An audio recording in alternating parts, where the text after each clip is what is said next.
We have decided to jump into the next field. So this may well be part 2, depending on how much footage I got in the previous video. This is the field where I got my silver thimble, which was literally just about here a couple of days ago, and I also got myself a silver florin, which was over there, and I made the mistake of saying that to Martin, so he's made a beeline straight for it. So again, there's a good chance this is the field where Fletch found a hammered coin last week, and also where he found a medieval buckle previously. There used to be an old trackway going across this field to a church, and the next field over has got the trackway continuing through, so probably going to tackle this field first and then we'll move over to the next one. We have got a good one here.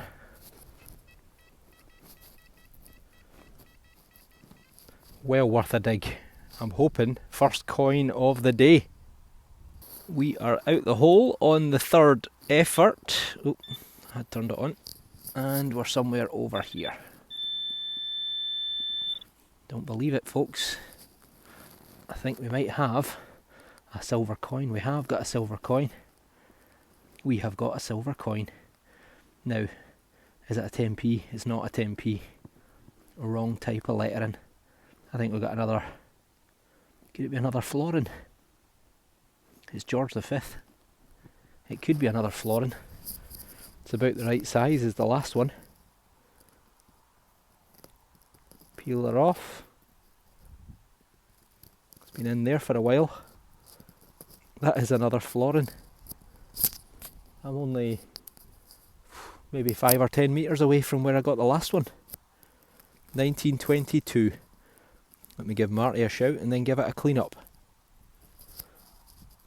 So here we go. It's a bit more worn than the previous one. You can clearly see a date, 1922. And just make out one florin, and you've got the 4 shields. You've got the 3 lions of England, top and bottom. You have got the harp of Ireland, or Hibernia, and you've got the rampant lion of Scotland. Wales never gets a mention, poor old Wales. And on this side's in better condition than the other one was. Georgius V, by the grace of God, King of the Britons, Defender of the Faith, and Emperor of India.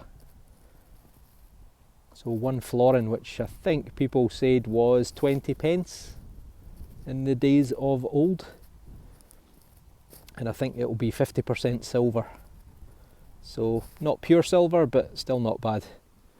George V famously married his dead brother's fiancée, Mary of Teck, and he also changed the name of the royal family from Saxa Gotha Coburg to the House of Windsor, because it was a little bit Germanic and Britain had been at war with Germany for 4 years, from 1914 to 1918. That was the Kaiser, who was also the cousin of George V. But great, good silver coin. Delighted with that. Here's one for Martin. We're not sure what it is. We thought it could have been jewellery or a pendant, but we can't see any places it would have had a fitting on it. And there's definitely the hint of some lettering around the edges, and on the other side you can see these sort of lines going across as if there's been a pattern or a decoration or a design on it, but it looks like it's made of copper, but it's too far gone. We'll never know. I'm hoping I'm going to have another coin here. Had a signal just there, it wasn't great, just took a spadeful out, flipped it over. That sounds really good. I'm hoping coin really good. So, although it doesn't look like it, it looks like a bit of lead. It is a bit of lead. A bit of lead that's kind of falling apart. Oh well. Not to be. Just a scrap of lead. Marty's got a coin. Here it is. Somewhere. Oh, there it is. He doesn't even need to dig. It's sticking out the ground. And that looks like it's going to be maybe Victoria or George V or something like that. It's George III, I think. George III. Looks in good nick if it is. Yeah. Even George II, actually. Is that not Facing Victoria? Victoria facing left, no? Right, we'll give it a wee rub-a-dub and get back to you. Martin was indeed correct. This is a George. It's not a Victoria. You can see a figure facing to the left. You can just make it out up here, 1-1. It's Georgius II Rex, George II King. George II was on the throne during the Bonnie Prince Charlie Jacobite uprising, amongst others. Britannia would have been on the reverse, but it's not in great condition. It's a little bit sort of concave, it's been battered about. It'll date sometime between 1727 and 1760, give or take. George II's son, the Duke of Cumberland, he was also known as the Butcher Cumberland, and it was him who led the British Army all the way up to Culloden to defeat Bonnie Prince Charlie and the Jacobites in April 1746 at the Battle of Culloden. And then they unleashed genocide upon the Highlands and upon the clans to once and for all break the Jacobite cause in Scotland. And shortly thereafter began the Highland clearances, when people were forcibly removed from the land. Scotland's population today is about 5.3 million, 5.4 million, and they estimate if it wasn't for the Highland clearances beginning in the sort of 1750s through to the late 1800s, the population of Scotland today would probably be somewhere between 8 and 12 million.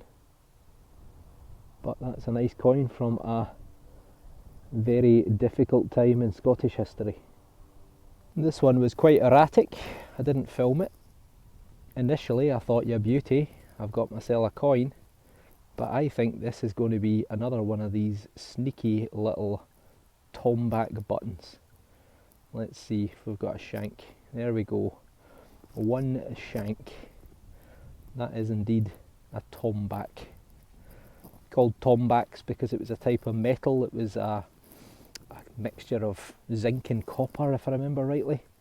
And it gave them this really shiny sort of finish. A one-piece button, and they became known as Tombac buttons. That's where the name comes from. They also used to make them extra shiny, they used to add arsenic. So do not lick a Tombac button. Date-wise, I think they were in use from, if I remember rightly, it was sort of 1700s through into the 1800s. So there's a good bit of age. Might even have been dropped by the same person who dropped Martin's coin. Not the best signal in the world, but things have been a bit quiet for the last half hour. Well, not too bad. Let's see what we get. Fairly deep, about 8-9 inches down. I think it's going to be junk though, I just get that feeling. Ah, here we go, look. We have got a thing. It looks like copper. A little slither of copper. Looks like it's been folded over. Yeah, it is. It's probably been a triangular shape originally, and both of the corners have been folded in. What we call in the business, junk. Quite a solid signal, that one. It wasn't particularly deep, just an inch or two, and that is a very, very big chunky piece of lead. Almost like a sort of ingot-y sort of shape. Purpose completely and utterly unknown. And also the date. Well, it's been in the ground for a while, that's for sure, but could be 100 years old, could be 1,000 years old. Could have been someone carrying it around for scrap to make musket balls. And as we know, we've found some evidence of Possible metalworking and moulding going on these fields. So who knows. Albert's on the silver. The Georgius V1, George VI. DG de Gratia Britannia Omne Rex. King of the Britons. George VI. So this is the Queen's father. And date wise, we're slap bang in the middle of World War II. 1942. It's a sixpence. We've got Fid, Def, Ind, Imp. Defender of the Faith and Emperor of India. India gained its independence from the United Kingdom in 1947. So silver content, I can't remember if this is basically no silver or half silver. I think it's almost no silver. I'm sure by this point, because of the war, they had changed the coinage to basically be junk, a sort of zinc mixture of metals. This one though is reasonably silvery. So George VI, as I say, the father of the present Queen, Queen Elizabeth II, but he's also the one that had a terrible speech impediment, the King's Speech. If you've seen that film, he took private lessons from Lionel Loke. So it's definitely a film worth watching actually, it's pretty good. So there we go, nice coin. Second bit of silver between the two of us. Martin's in with another coin. You can see the impression right there. And he's got himself a very nice halfpenny. Look at the condition of that, it's brilliant. 1918. Yeah, 1918 halfpenny. That's in brilliant condition. Lovely green colour to it. And that means it's our good friend Georgius V. Yet again. By the grace of God, King of the Britons, Defender of the Faith and Emperor of India. So 1918, the end of World War I. Nice coin, Marty, well done. Got another eyes only find. Initially I thought it was metal and I didn't know why my detector wasn't picking it up, but there it is there. It's the lens of a set of glasses, or one of the eyes of a pair of glasses. As you can imagine, heavily scratched, but it's quite a sort of irregular shape round the edge. I think this might have a bit of age to it. Glasses have been kicking around for hundreds of years. I'm pretty sure actually it was the Chinese, surprise surprise, who came up with them. But I don't know, that could be Victorian, it could even be Georgian in date because of its sort of irregular shape. But don't know if the person, they look like they were quite visually impaired, looking at the non-scratched bits at the side. It's quite a strong focus on that. I'm not going to look through it given all the eye troubles I've had recently, but there you go. Never had a lens from a set of glasses before, so that's a first.